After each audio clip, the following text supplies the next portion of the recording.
And just want to make this as interactive as possible. Everyone can chime in with ideas. I mean, the intent here is to just do a little bit better than we did last year. I'm going to share my screen. We can start with some of the turnover report stats that I sent out.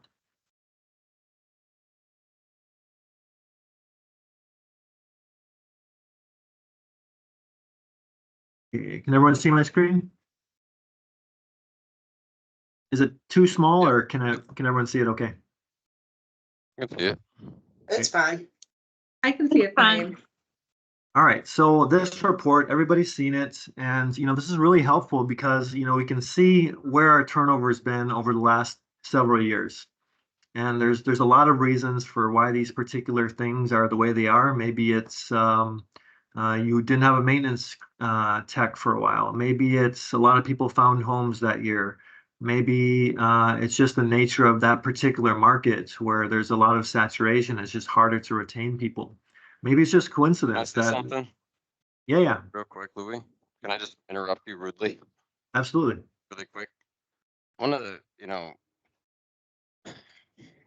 one thing to consider is that some of these numbers might be skewed due to the eviction moratorium over the years. Once that moratorium ended, it was like the floodgates opened and had a little bit of a mass exodus, right? Right. Yep. So with some of these numbers, keep that in mind.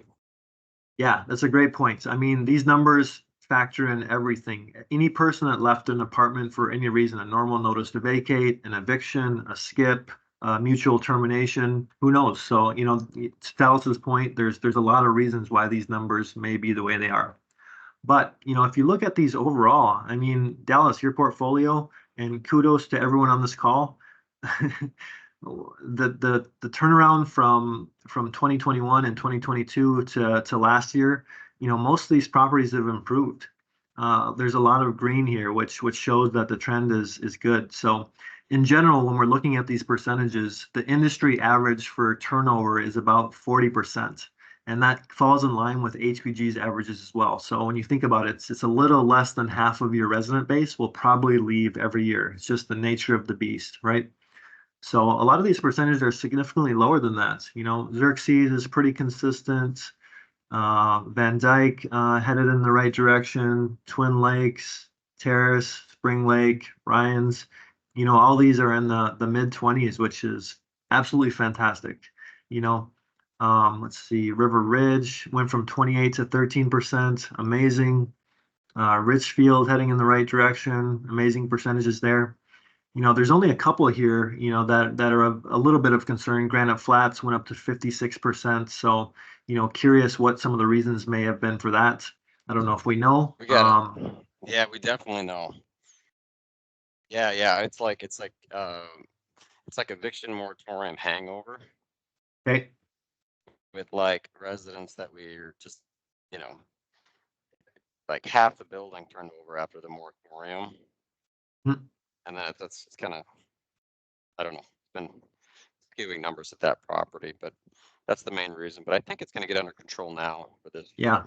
So it looks like your lease percentage, they're still pretty good. So we were able to recover from that huge exodus. But good information to know. Yep. Grand Magnolia, huge turnaround, 60% in 22 to 40%. Gateway looks great. I mean, affordable properties generally stay a little bit more full, and turnover is not so much of an issue.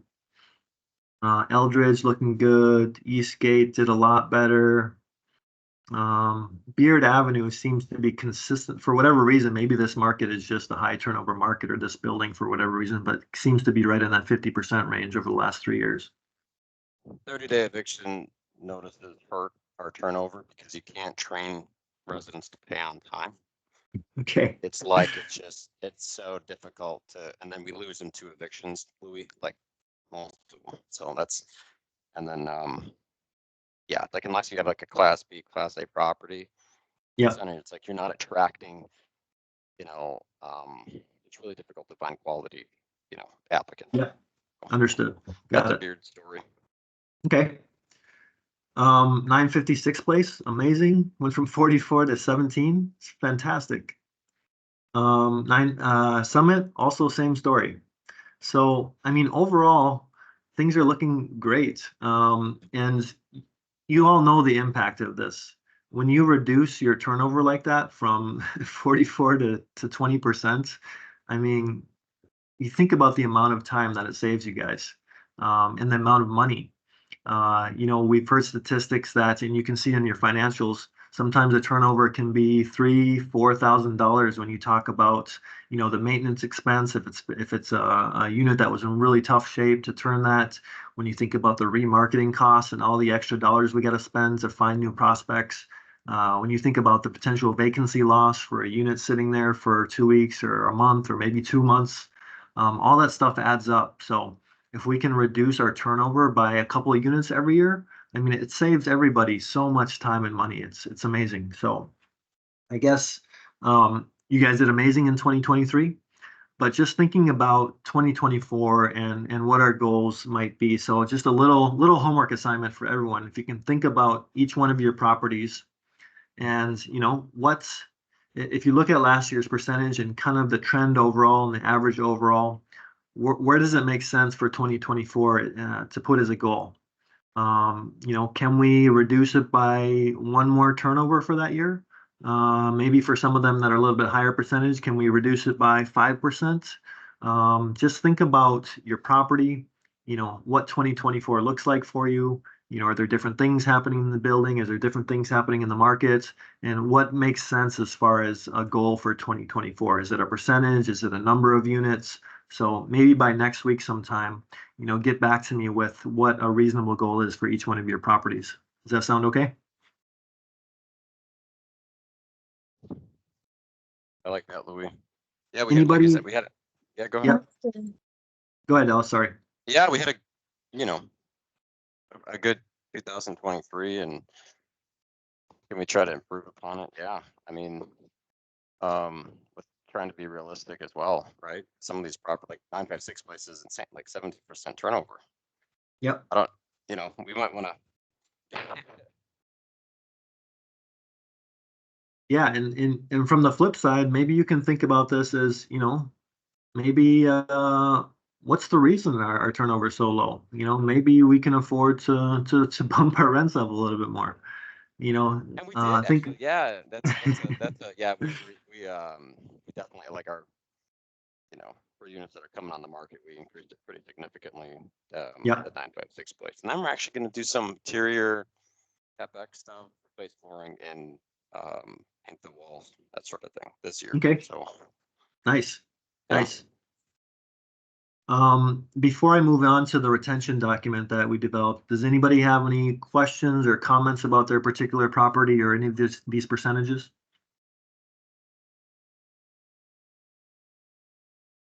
No. Okay. Can I make one comment? Yeah. Granite Flat, I mean, poor Lisa.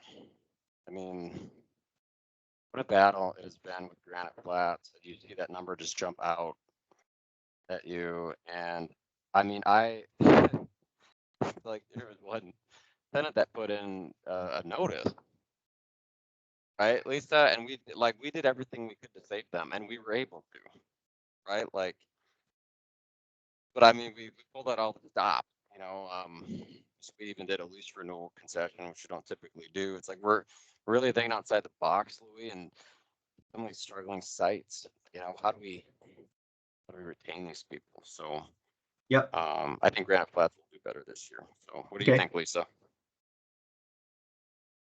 Yeah, I think it's been doing a little bit better from when I first came on. A lot of people were skipping at this property too, so that was, I think, a huge part of the turnover as well. Yep. Yeah, I mean, some of the stuff's just not preventable. Sometimes it's just the nature of the beast. You're going to get people that squeak through the background somehow, and they're not great tenants, and all of a sudden you wind up with over half your building leaving. That can happen. But a lot of it is under our control, and that's what I want to get to next. So I'm going to share this document that we put together. This is a retention strategy document that we developed. And, you know, a lot of this stuff we've talked about in previous trainings. And, you know, it's probably a lot of stuff that you guys are doing already, but it's just always good to kind of do a refresher and talk about some of these ideas. But just starting from the top here, that retention begins the very first day someone moves in. If you can think about your apartments more like a hotel, you're checking somebody into your hotel, you know, you want everything to look like it's in tip-top shape. You know, you don't want crumbs on the bed and a drippy faucet and a wall that's not painted yet. You know, people are very aware of those particular situations. I know sometimes, you know, there's a turn that you're scrambling to get done and there's a couple of maintenance items left and, you know, they're going to add it to their punch list or their move-in checklist. But the more we can have this thing, you know, these apartments 100% ready, the better. Because people, you know, I've heard in a number of articles and different seminars we've been to, people decide whether they're going to renew their lease in the first 24 hours of moving in. You know, they're making their impression about you as the manager. They're making their impression about the apartment. So super critical that the apartment just looks tip-top shape.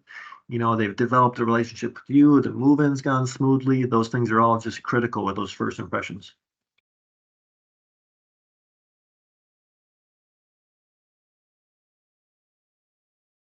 All right. Community engagement. 24 hours, Louis? Pretty early, yeah. People make that decision almost right away, whether they're going to renew or not. I'm not saying that's in every case, but that's a lot of cases. Yeah, right. Interesting. Yep. You think about it, I mean, I don't know if you all live in an apartment or a house. You know, when you first moved into your apartment, I mean, you're looking around, you're seeing, does this match the thing I originally viewed?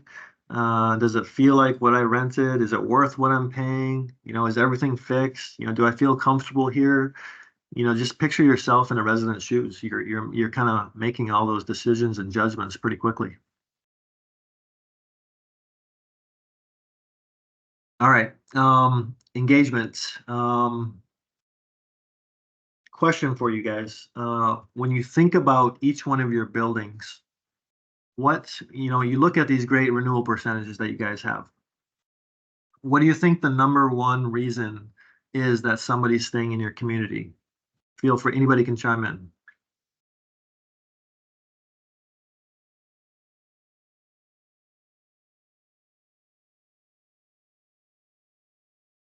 Anybody? Amber? Area that you live in, Danielle? the area that you live in, they like the area or it's close to like where their kids go to school at. Okay, location, good. What else? Like location and price are the big ones. Price, okay. Also like if they feel Cleanliness. safe there, if they If feel they- safe at their apartment building, Okay. that's also a big thing. Any other ideas? When you think The about a cleanliness of the cleanliness? building and yeah. Yep. So The responsiveness of the manager and the maintenance techs. nice, good one.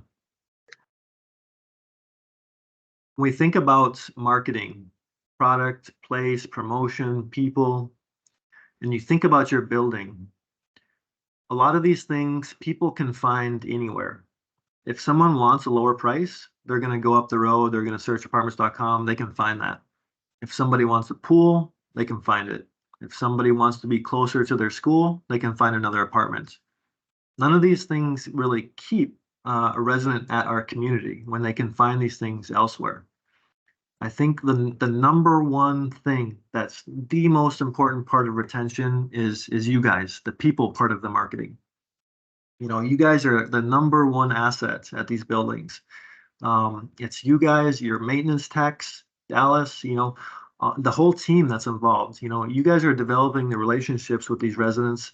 You're talking to them, you're solving their problems, and probably the most important out of everybody is your maintenance tech. So, you know, after this meeting, definitely, you know, really relay some of this information to your maintenance tech. Have a meeting with them, you know, make them understand how critical they are to this operation. these guys are on the front lines. They're dealing with work orders. They're in people's personal spaces. They're fixing stuff. And that's where the communication is so critical. I think a resident can understand if something's not fixed immediately. It's just the communication that's the most important part. If something can't be fixed today, let's tell them about when it'll happen. Okay, the part's coming in Friday. We're going to be there Friday. I think keeping that open communication between everyone is going to go a long ways. And I think you guys all do a great job with that already. So just something to think about that, you guys are the most important piece of the puzzle.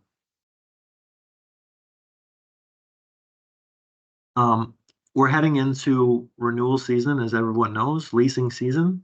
So, a lot of notices are going to go out to renew with residents. So this is a critical time where we can really, be ahead of the competition with our communication. So I would encourage everyone to talk to your residents before those letters go out. Start the engagement with them. Start chatting with them, seeing how they're doing. It's super important that we can have these conversations before they get that letter sent to their email inbox and they're saying, oh, my rent's going to be raised 5% this year, and that's the only thing on their mind. If you can start to talk to them and see if they have any issues that we can solve, and we're giving good communication before they can even see that renewal and start to make a judgment on whether they want to renew or not, that'll go a long ways. So before we send the renewal notice, you're advising us to give like a courtesy call and ask about if there's anything we can do for them, let them know we have an upcoming renewal. You should be receiving a renewal letter. And if there's anything we can do to get them to resign and that sort of thing, right? Yeah, exactly. And it doesn't have to be right before the renewal. I encourage you guys to do this throughout somebody's residency.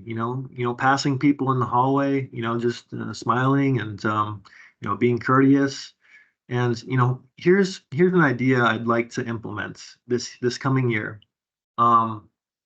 If anybody's checked into a hotel recently, the technology at a hotel has kind of evolved, and the apartment industry kind of follows suit behind the hospitality industry.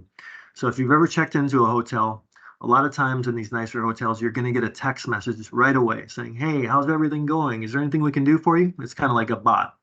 And you can say, yep, I need more towels. I need more creamer for my coffee. And all of a sudden, 10 minutes later, that stuff shows up at your door. So what I want to start thinking about our apartments in a similar way. And one thing I'd love to implement, if you all could help me with this, is putting a quarterly reminder on your calendars to check in with all your residents with absolutely no agenda.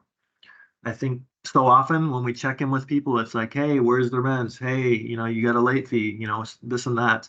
The power of checking in with people with no agenda and just asking how they're doing is insane. If you think about, maybe James or Dallas just calling any one of you guys out of the blue during the day and just calling you and saying, hey, how you doing? Just want to check in and make sure everything's okay. The power of that's pretty significant. So if you think about that with your residents, enacting something similar like that, at least on a quarterly basis, and just saying, hey, how's it going? I think that goes such a long ways. Is that something we think we can implement?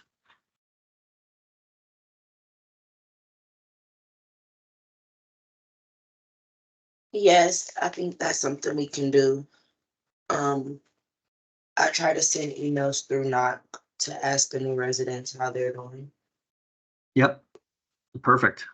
Yeah, Go ahead, Dallas. Yep. 2024, and not everyone likes to talk on the phone, but the power of a phone call, right? That's huge. And even just leaving a nice voicemail, even if they don't call you back, you're not going to be able to reach everyone, right? Maybe you'll reach half of the people that you call, but you leave a nice voicemail with your script that doesn't sound too generic, right? Hey, just checking in. Just want to make sure everything is going okay. If there's anything I can do for you, please, shoot me an email or give me a call or whatever, something like that, right? Like Yeah. I think that's huge, Louis, and I've never implemented anything like that. So, do other sites do that? Do you feel like they're good at that? And or is this kind of something that's, There's some of our more, not the right word, sophisticated is not the right word, more of our high-end Class A properties that do something like this. And yeah, we're actually testing a product called Kipsu right now. That's an automated system that does this. It automatically checks in with residents like a bot, and it looks like it's an agent, kind of similar to Leah and your knock. And it asks them how they're doing, and they say, no, not doing great. My faucet's still leaking, and then it sends that to a manager. And if they're saying, yep, everything's amazing, I'm so glad I live here, then it sends them a request for a Google review. So it's kind of a cool system where it measures sentiment among your community. Are people generally happy or unhappy? So, we're testing that right now, and maybe it makes sense to roll it out at some of these communities in the future if the beta test works well.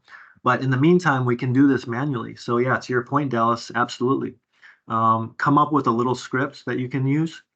But what I would encourage everyone to do is, if you can do this through text, it's probably the best way, because in the near future, the majority of our renters will be made up of Gen Z and millennials. And I don't know what the average age group is of everyone here, but Gen Z and millennials, younger generation, they generally are not listening to voicemails. They don't want to get a voicemail. They may or may not respond to an email. So texting, if you can get someone on text, it's the best way to communicate. It just makes it super simple. It's short. So I'd highly recommend you guys text people. And you can do that in bulk through Knock. You can text people, or if you want to do it the old-fashioned way and just manually text somebody, you can do it that way too. calling shoot a text, like a mass text to Yeah, I mean, I always recommend everyone. personalizing the text, but you can do it en masse through Knock. If Sorry. Yeah. Yep. Okay. Drew, is that you? Is Drew on? No, Okay, sorry, Louis. that was me, Danielle. Oh, But I was just saying, like, where I live at now in Eden Prairie, they send out like automated emails and ask you, how do you like living in our community? And the feedback that you give them goes to your Google reviews, and it also goes to the property manager. nice. We do have that. I mean, everyone's familiar with our MPS surveys. So we do have a form of that where when a work order happens or a move-in happens, they are sent these MPS surveys. And I'll go over that in a little bit here again, but I think most of you are pretty familiar with it. But it's valuable feedback we're getting from our residents, and just critical information that we're getting that we should be responding to in real time that we're probably not right now. But good point. All right. So anyway, back to the text thing. If that's something everyone can commit to, I think on at least a quarterly basis, I think it's going to have a huge impact. And it's not meant to give people more busy work. It's really meant to save people time in the long run, save money, save time, reduce the stress on your maintenance techs. If we can just develop these relationships with people in these random check-ins, it's huge.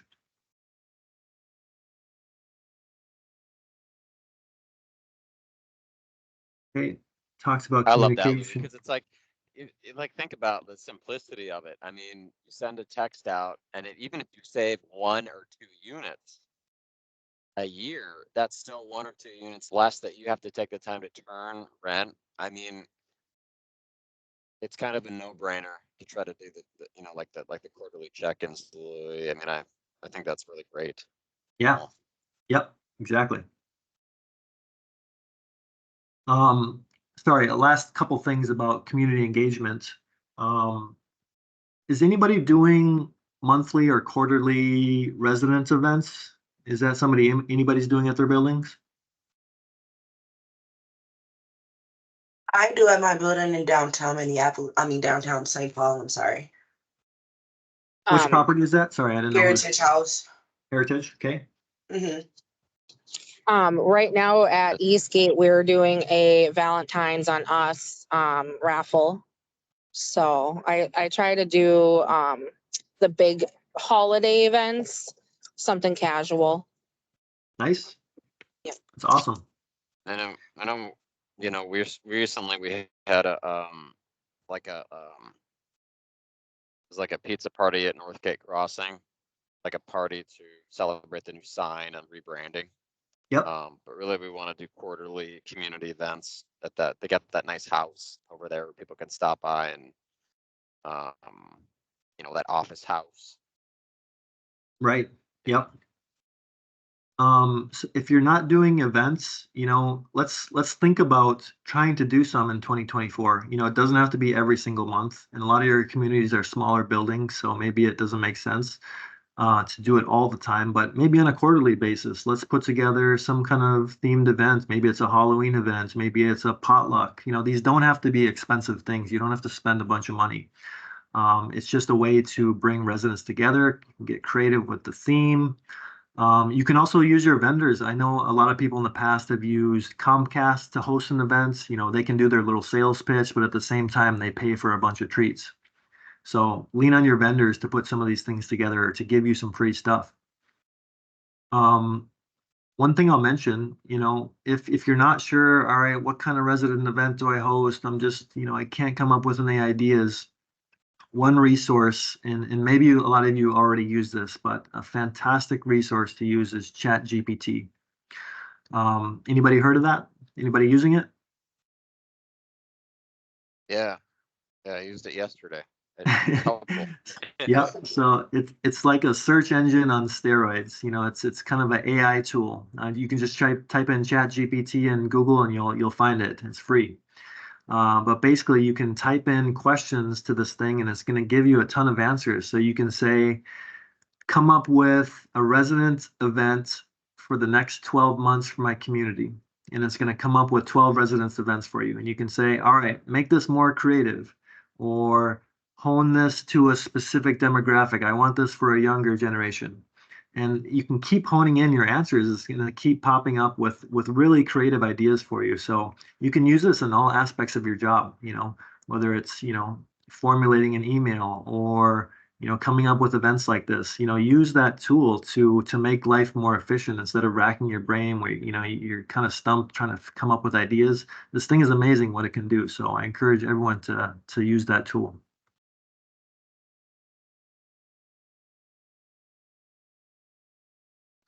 All right.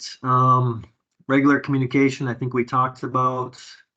Maintenance and upkeep, super important, you know, making sure our buildings look good and we have pride in ownership. You know, we feel like we're the owners ourselves, you know, not walking past that piece of trash on the lawn and grabbing it, you know, making sure maintenance is communicating well with our residents, and making sure you guys are working as kind of a synced team, synced unit that's knocking out these problems.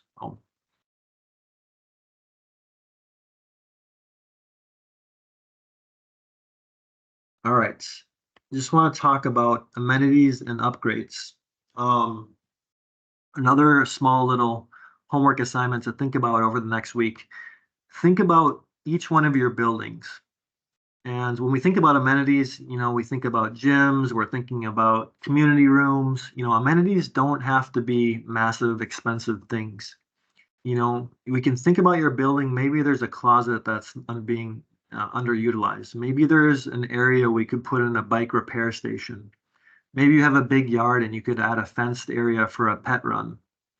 You know, there's a lot of small things we can do to improve our community. And not only does it help residents because they feel like they're getting more amenities and now they have more things to do at their property, but it also helps from a marketing standpoint. Now all of a sudden I can put this on the website and we can put social posts out that we now have a community library.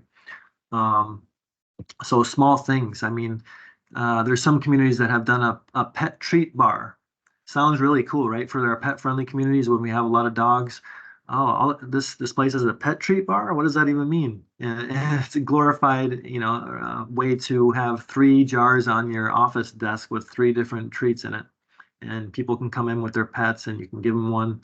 So just cool, small things that don't cost a lot that you can add to your community. Anybody have any ideas or things they've been thinking about already that could be implemented at one of your properties?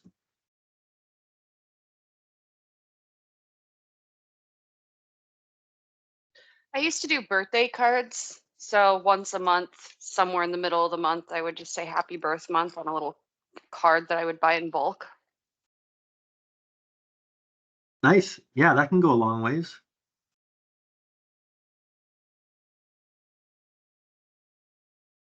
Anybody have areas in their building they can think about? A yard space or a large closet, you know, somewhere that's not being utilized that could potentially be an amenity. I have a large yard space at Richfield Square. At Richfield? Mhm. Yeah, you do. Going up to that highway, you have a huge yard there. That's right. Yep. That could be a perfect spot for a pet run or something like that. Yep. Actually was gonna speak to the owners about adding a grill area over there, like we had at our other property. So gonna work on that for the spring. Yep. Yep. Get some estimates, see what it might cost. Absolutely. Mhm. Yep. So I guess, like I say, think about your spaces. Doesn't have to be huge, but come up with a couple of ideas that you could potentially implement at your communities. Like I say, community library, pet treat bar, different things that may work. That sound good? All right. Here's a big one. We're coming up on renewal season. Being flexible with our residents. I know a lot of times we think about renewals as rigid. It's like, here's the increase. Are you going to pay it or you're not? Okay, you're leaving. All right, here's your notice. Da, da, da, sign off. We move them out. Let's think about, especially residents that have been there a long time, that have been good residents. Let's really fight for these people and get them to stay. When you think about those turnover costs, like I mentioned before, you know, what will it take to get someone to stay? And you know, I'm not gonna give you a hard number saying, okay, you have $500 to spend on each one of your residents to get them to stay. I'm not gonna say something like that, but I would work with Dallas, work with James, saying, all right, this person's been here a long time. What are we willing to do to keep them? When you think about it, could take $2,000 or $3,000 to turn this unit. You know, is giving them a renewal concession that big of a deal? Is shampooing their carpet that big of a deal? You know, probably not. So think about that when you're having these conversations with people about their upcoming renewals, think about, you know, what are the objections with the place? What are they not liking about their homes? Is there something we can solve? Can we, you know, if they've been there for 10 years, can we get them new blinds? Can we upgrade their kitchen sink faucets? You know, something like that. Can we give them some new ceiling fans or fixtures, things like that. Has anybody done something like that with renewals in the past to incentivize people to stay? Yeah, we've been doing that more recently, Louis.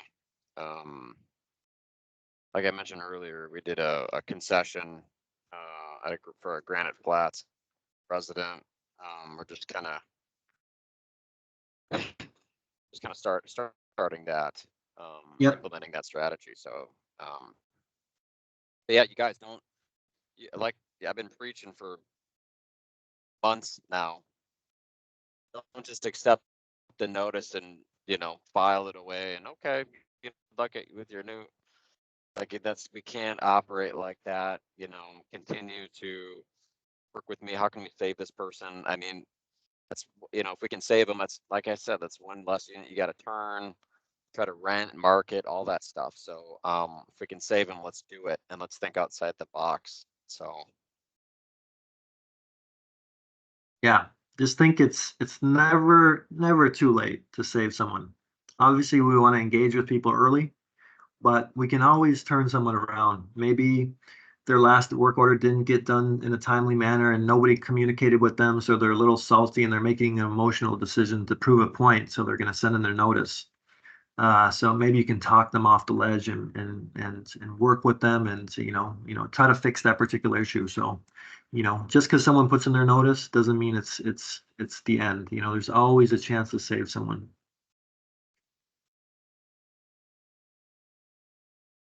All right. Last thing, NPS surveys. You guys are familiar with those. Amanda sends those out every single month.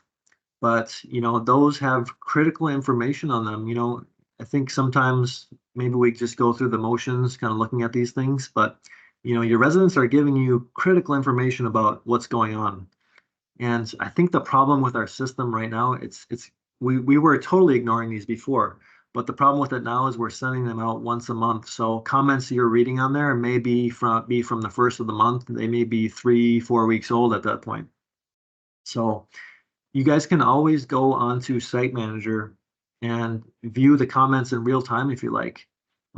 If that's important to you, and I recommend doing it, you can see what feedback they're giving to your latest work order, what feedback they're giving to their move-in.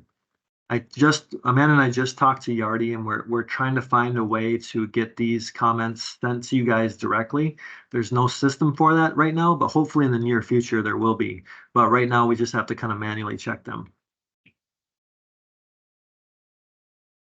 Is everyone finding the NPS monthly surveys helpful to get a good gauge on what's going on in your communities?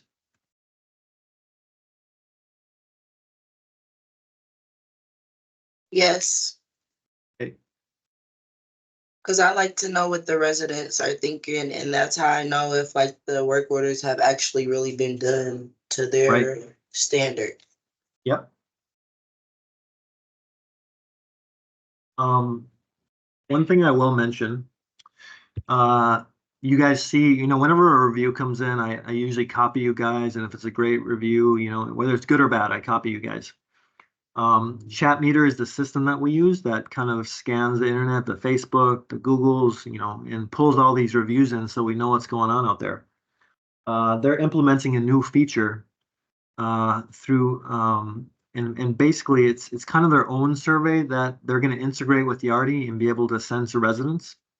So when a work order happens or a move-in happens, they're going to get a survey.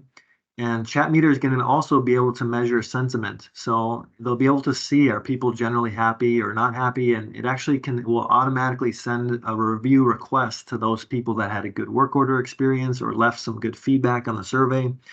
So I know we've relied on you guys to ask for Google reviews in the past, and I encourage you guys to continue to ask for those, but this will be another way to centralize and automate that review request system. So hopefully that comes out in Q2 here, and that should be really helpful for us.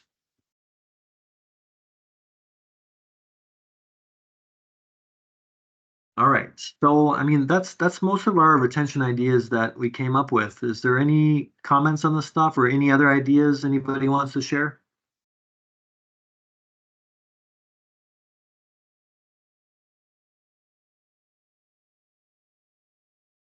You guys find this helpful? Yeah, definitely. I feel, some properties, it's more challenging than others, Louis, when we're just lacking amenities. Yep. And I just feel like, especially at those properties, more important than ever to just make sure you have the right price point. Maybe that's more of a marketing thing, but I just feel like it's more challenging at the properties like, say, like a Granite Flats. We didn't really talk about it when we were talking about our turnovers, but like there's a laundry room and like that's it, really, right? So it's like, it's more important than ever at a site like that you are checking in, that you are, so they have, I mean, it's like in a sense that's your amenity is you leave this property, you're leaving me, this person that takes care of you, that's responsive to you. You might be able to go to another property. Maybe there's like a little fancy fitness center, but I won't be there to help you, or maintenance won't be there, our on the spot team won't be there to help you, if you move, it's, you know what I'm saying, Louis? That's, I mean, if you got a building that doesn't necessarily sell itself, those are things to think about, with retention. Yeah, you said it perfectly, Dallas. I mean, you're spot on. the bread and butter of HUG's buildings are 1970 brownstones, 20 or 30 unit buildings. You know, there's not a lot of thrills and amenities that come along with these things. So it's yeah, exactly right. It's you guys that are going to keep these people.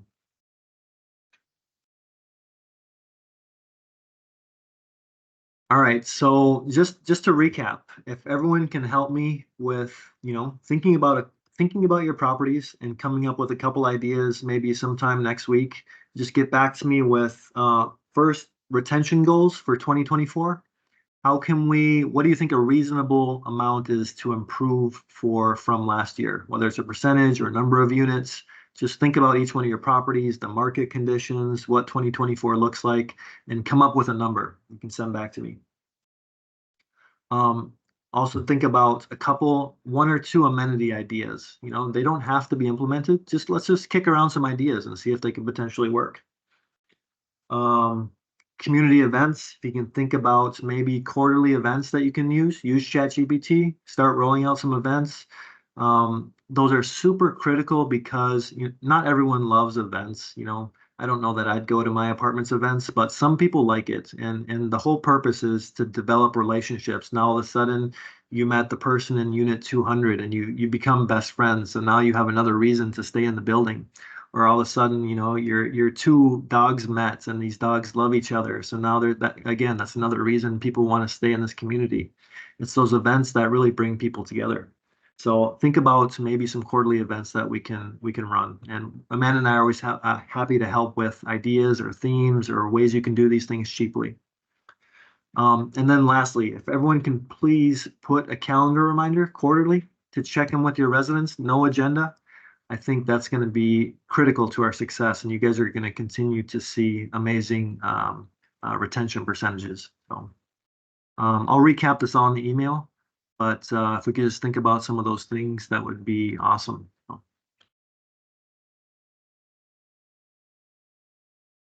So that's all we got. I appreciate everyone's time. Have a good day. Thanks for the information. Thanks, Louie. Appreciate it. Hey, can we have another one of these meetings, retention meetings, Louie? I don't know if you already covered that or not, but can we do like a half-year check-in retention type of thing? Can we do? Yeah, no, absolutely. Yeah, just see that we're hitting our goals and seeing what's changed. Yeah, for sure. If you want to do that, you know, a couple weeks from now or on a monthly basis or quarterly or yeah, absolutely. We can do that. Quarterly is probably good. Like if we had another, like it, you know, the busy season really pops off, maybe we could do May-ish or something like that. Sure. Yeah. Another check-in. So yeah, I know you guys have 12 o'clock meeting most Thursdays, right? So I'm always happy to jump on those on the front end or tail end, and we can chat then or whatever works for you guys. We're happy to help. Yep. Sounds good. Thanks, Louie. Yeah. Have a great rest of the week, everyone. Thanks. Bye. Bye. Bye.